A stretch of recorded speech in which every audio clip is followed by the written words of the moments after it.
lesson on protein. If you've heard the term macros or macronutrients, what we're talking about is the bigger nutrients that we need in bigger amounts. We're talking about protein, carbohydrates, and fats. Micronutrients are like vitamins and minerals that you need in smaller amounts.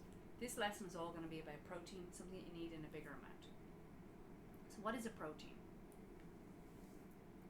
If you take a piece of meat, it's built with strings, like string of beads, and this string of bead is called a peptide, but all the individual beads on the string are called amino acids.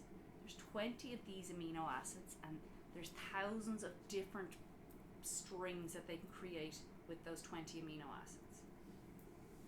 When it comes to digestion, your body's looking to break down those string of beads. They're looking to break down the peptide links to release the amino acids so that we can absorb them, use them. To break down the strings of protein, your body needs stomach acid, so hydrochloric acid, and also needs some enzymes, the enzyme pepsin, to break down the strings of protein.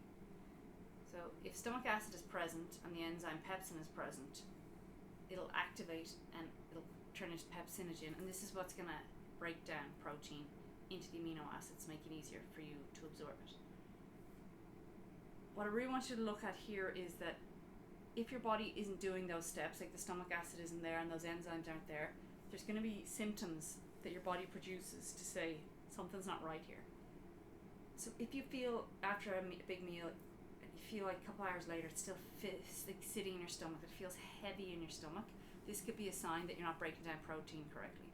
If you feel stuffed after a meal, give it an hour after and you still feel stuffed, it could be a sign that your protein isn't being broken down. If you feel sleepy or tired after a big meal, if you've got excessive burping after a meal, if you're one of those people who tends to eat in about 13 seconds flat, whole meal's gone, and the person sitting beside you takes 10-15 minutes and you're like, I'm done, you're skipping out on the steps of digestion, and this can slow down your breakdown of protein. If you suffer from bad breath, if you've got undigested food and you're going to need to look into the toilet bowl, have a look. If you're seeing lumps of food in there, it can mean that digestion's not working properly. And then if your stomach is bloated after you eat. So there's a separate lesson all on stomach acid and like digesting protein.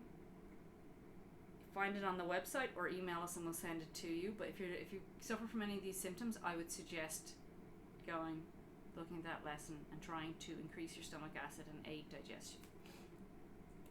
So what does protein do for you?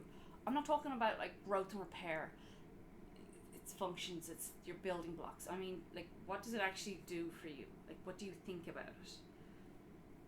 So protein is going to help with cravings, appetite, your metabolism, muscle mass, weight loss, repair after injury, and it's going to help keep you stronger for longer.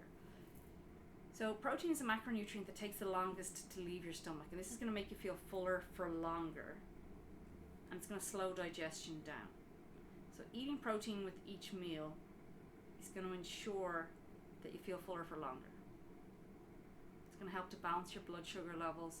You're just going to feel better. So every meal you want to make sure you're eating protein. If your last meal of the day you're having a glass of wine and some chips, that's going to be high in carbohydrates, so it's high in sugar, and it's going to be low in protein. If this is the case and you're a sort of person that wakes up between 2 and 4 a.m. thinking you need to pee, but really and truly it's just your blood sugar crashing, dipping, and that's going to wake you up. So to stop this, you want to make sure that your protein intake is balanced throughout the day, as in you're eating protein with each meal. You want to ensure that your last meal you're consuming some protein with that last meal to help balance your blood sugars and keep you asleep longer. If you're waking between 2 and 4 a.m., you might wake up unrefreshed, you might feel shitty, you might make poor food choices in the morning, have a coffee, grab something sugary, get your energy up. But if you would just balance your blood sugars throughout the day and into the evening, you would find that your energy levels are generally better. So just bear that in mind. Look to have protein at the end of the night. So protein also helps to boost your metabolism because protein is a food that has a thermogenic effect. It actually increases your metabolism because it takes calories to digest protein. This is only in the short term, and I wouldn't use it as a weight loss strategy, but just bear in mind that calories are burnt from eating protein, because protein takes a long time to digest. Your body needs calories to do it. So increase mass and muscle mass and strength.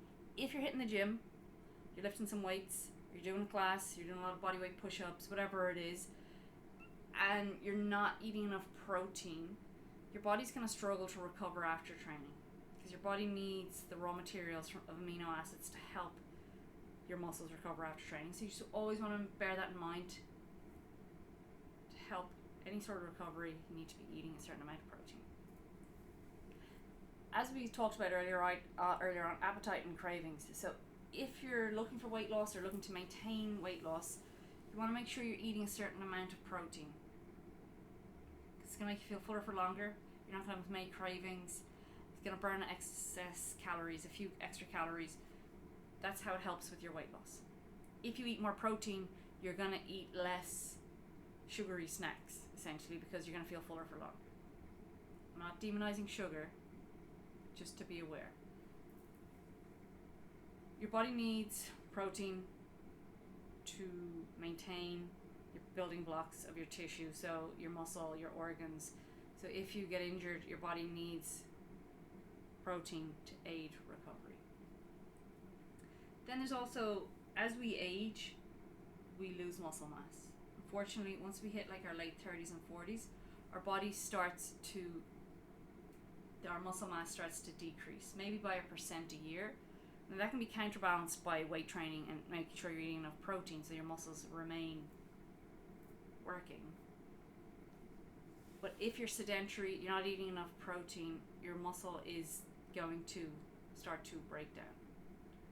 So by keeping your protein intake high, lifting weights, you can maintain this muscle mass and even increase your muscle mass and strength.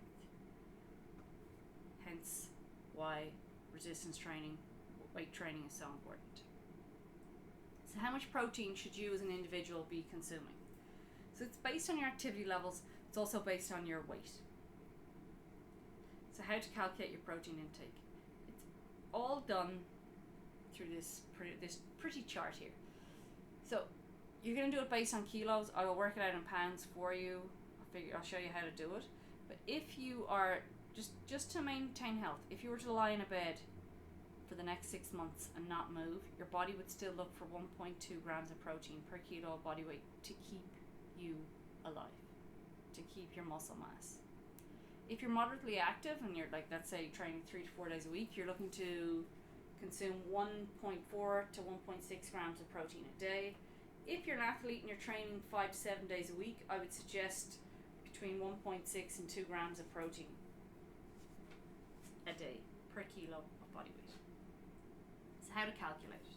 So first of all, you got to make sure you're in kilos. So if you weigh yourself in kilos, fantastic. If you don't, divide, if you weigh yourself in pounds, divide it by 2.2, and that's going to give your weight in kilos. I'm going to do an example on the next slide so you'll see the actual breakdown.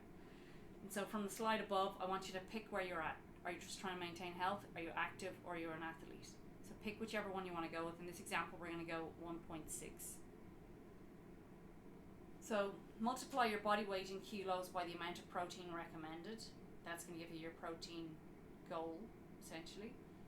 And then if you're trying to figure out how many calories you were consuming from that protein, you're going to multiply it by 4, because there's 4 calories per gram of protein. So let's say this person is 135 pounds. Don't know who that would be. So you're going to take 135 pounds, you're going to divide it by 2.2, and it's going to give you like 61.4 kilos. You're going to take that and you're going to multiply it by the activity level. So 1.6 multiplied by 61.4, it's going to give you 96 grams of protein. That's what this person should be consuming in a day. So roughly about 100 grams of protein in a day. And then if you want to convert that into calories, you multiply it by 4, so essentially 400 calories are going to come from protein